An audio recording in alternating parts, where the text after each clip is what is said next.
Hello and welcome to Next Shift with Rick Wagan. Suzuki does not suck. Today we're going to talk about the projected fourth line and extra players for the Montreal Canadiens. We've already talked about the projected first, second, and third lines over the last few episodes. Today we're going to specifically concentrate on the line of Brendan Gallagher, Yoel Armia, and Jake Evans, as well as Michael Pezzetta, who will be filling in either the third or fourth line during the season. There are some other players, Alex Barré-Boulet, Emil Henneman, others, Owen Beck and Oliver Kapanen, that are fighting for spots. But today we're going to really just concentrate on those four players and talk about what we can expect for the season and go from there. So let's start with Brendan Gallagher.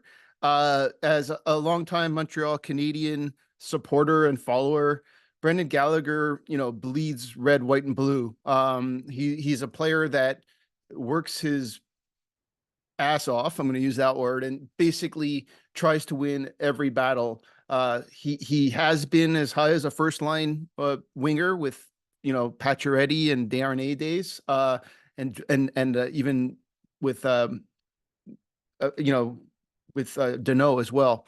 And so most recently, he's battled a lot of injuries in the last 4 years. Last year was a good, solid year of 77 games, but prior to that, in 22, he only played 37 games. In 21, he only played 56 games. So, and 35 games in the shortened season. He hasn't really played a full season since 2018, 2019, although last year, 77 games is a solid season. He only missed 5. He ended up the season with 16 goals, 15 assists, 31 points. Kind of fighting in the third line most of the season, some fourth line time as well. Being more in the bottom 6 or middle 6, where he's been at for the last couple of years. Putting 16 pucks in the net is a solid season. He's obviously getting, long in the tooth, as they say, in hockey terms. And from that perspective, just trying to kind of keep pace with what he's done in the past is all you can ask for. He's a player that just leaves everything out on the ice. Not highly skilled, right? I wouldn't, he has a solid wrist shot, which, you don't see a lot of wrist shots anymore, but his wrist shot is definitely, a solid one and deceiving. A lot of goalies just can't stop that puck. And that's kind of how he scores most of his shooting goals. And obviously a lot of his goals are dirty garbage goals in front of the net, deflections, rebounds, second rebounds, diving for an open puck. A great player to have on your team. Seems to be, from an outside in, a great leader. I think he'll fit in very nicely on a third or fourth line on a Montreal Canadiens team this year. Obviously, he has a big contract. He doesn't have a lot more to go in his career. So, he could be on the trading block as well. But, he's one of those players that I think just has the intangibles, and he's very consistent and he works his butt off. He's had some streaks where he's, not been able to put the puck in the net. But all in all, he's somebody that I'm looking forward to seeing this season on a Canadiens team that's going to be battling for a playoff spot. Again, optimistically, it would be a great result if they do actually make the playoffs. Then you have on the other side for now, Yoel Armia. Yoel Armia is somebody with what I believe a ton of talent. He's a little bit on the slower side in terms of speed, but stick handlings, passing, shooting, hockey sense, a very smart player.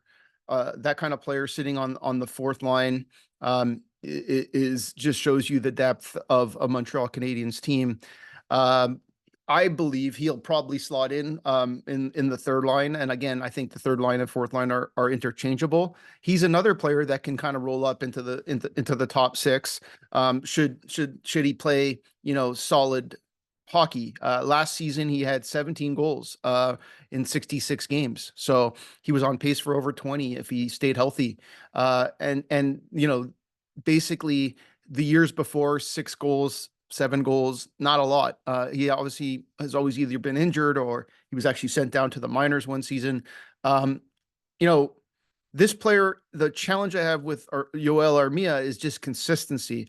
If he's motivated when he's having his solid games, he's again reminds me a little bit of Anderson, but he has a little different skill set. But it's just a consistency thing. When he plays well, he looks like a great player. He should be a top 6 player. When he's not playing well, he's kind of invisible and he's kind of not looking like he's getting involved in the game. If he can get his compete level up and keep it up for a consistent perspective, this player could be again a middle 6, top 6 player. I think he's going to end up being in the third line. I think him and Wah showed some chemistry last year, which makes me surprised that he's probably not going to start on that line. But we'll see how it all plays out. Again, lines change all the time. I'm excited for this player. Again, a big contract, again, a little bit older than some of the other core players on the team. So I wouldn't be surprised if he was potentially put on the trading block. Again, a lot of these players, Anderson, Gallagher, Armia, Dvorak, have contracts that, a lot of these teams don't have the cap space to take on, even though they're solid hockey, NHL hockey players. It's just not an easy, contract to take on during the salary cap era. So then we kind of roll into the center on this line, Jake Evans. Jake Evans is a solid defensive forward, I would call him. He has sneaky elite speed. He's a smart hockey player. He has some offensive upside. Martin St. Louis kept, articulating that he's the kind of player that can actually play some offensive hockey. When he does, it's kind of fun to watch. I've been watching the training camp this week already, and today he had a goal. He set up a nice play as well. So he has some offensive capability. I don't think he utilizes it to his full capabilities, and so.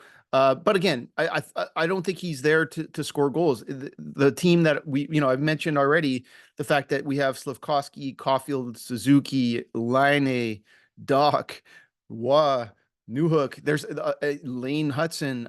There's a bunch of players that can put the puck in the net. Matheson. There's a bunch of people that can put the puck in the net. I don't think that's his role on this team, and not every player has to have that role. I think the challenge with him is. The good side is he's a $1.7 million a year contract. He's not a very expensive player. The challenge is there's a lot of people knocking on the door that can take his spot. And so it'll all depend on, trade value, other, skill sets with players like Kapanen and Beck, knocking on the door, and Henneman and Tuck and Thorpe. There's a bunch of players that want to play hockey at the NHL level. And this player is not really moving the needle enough that you can say, hey, if we lose Jake Evans, the team is in trouble. He's apparently, he looks like he's a very solid person in terms of he fits in well with the Caulfields and the Suzukis and the Gallaghers. He's he definitely, you can tell he has a relationship with those guys, and that's part of the culture and the room that's important. And I think he brings that to the team as well, which is interesting and solid from that perspective. I'm a huge fan of Jake Evans for what his role is. I would never call him anything more than a bottom 6 forward, but he wins most of his faceoff, 52%. He's above 50% on faceoffs. He's a solid defensive player, kills penalties, has a decent shot, has good hockey sense, smart hockey. Isn't going to move the needle one way or another majorly, but he's a solid NHL hockey player. So looking forward to his season. I mean, I hope he proves me wrong and scores 25 goals, but I don't think that's his skill set. But that's where I feel Evans is going to fit. Now, like I mentioned, Alex Barré-Boulet, Emil Henneman, Owen Beck, which I'm a huge fan of. And and Oliver Kapanen are all trying to knock on the door and get in the NHL. I think all of those players may or should have a chance to play in the NHL level at some point. You know, there's always injuries. There might be some trades. But for now, I think Michael Pezzetta kind of has his spot. I think, you know, obviously what he brings to the team is, you know, one of the most aggressive physicality player physicality player on the team. That's not a good word, but you know where I'm going with that. He's aggressive. He works hard. He definitely has, you know, he has a decent shot. He only scored 3 goals last year, 7 goals the year before. He's not about scoring goals. That player can fight. He hits everything that moves. Could be valuable in a playoff series for sure. Seems to be a person that the players, the team likes. He can sit in the stands and it's not like he's hurting his development. So there's a lot of pros about Michael Pezzetta. Again, I'm, you know, I know what he brings to the table. You know, for me, players like Emil Henneman, Alex Barry-Boulet, Raphael Harvey Pinard, I didn't mention, who's injured, bring a different, you know, variable that I like. But again, you need a Michael Pezzetta in the playoffs. You need a Michael Pezzetta against the Boston Bruins on a February. You need those kind of players. So, you know, we'll see where he slots in, how much he plays this season. But again, I think he'll make the big squad. I don't think they're going to let him go. You know, you want a forward to do the fighting. I know we have Jack Eye that can fight as well, but you don't want to lose a defenseman of skill set of Jack Eye as much as you can. So I think he'll play a bit of hockey. I think he'll play a lot on the fourth line, and I think he'll put a couple of pucks in the net, and he'll do what he does, which is hit and be aggressive. So that's today's discussion. Next episode, I'll talk a little bit more about some of the defensive pairings and defensemen, probably the top 4 defensemen that I'm seeing right now. And then we'll, you know, round out the rest of the team, you know, the following episode. Hopefully you're enjoying this channel, and please hit subscribe if you can. Next shift with Rick Wagan. Suzuki doesn't suck. See you next time.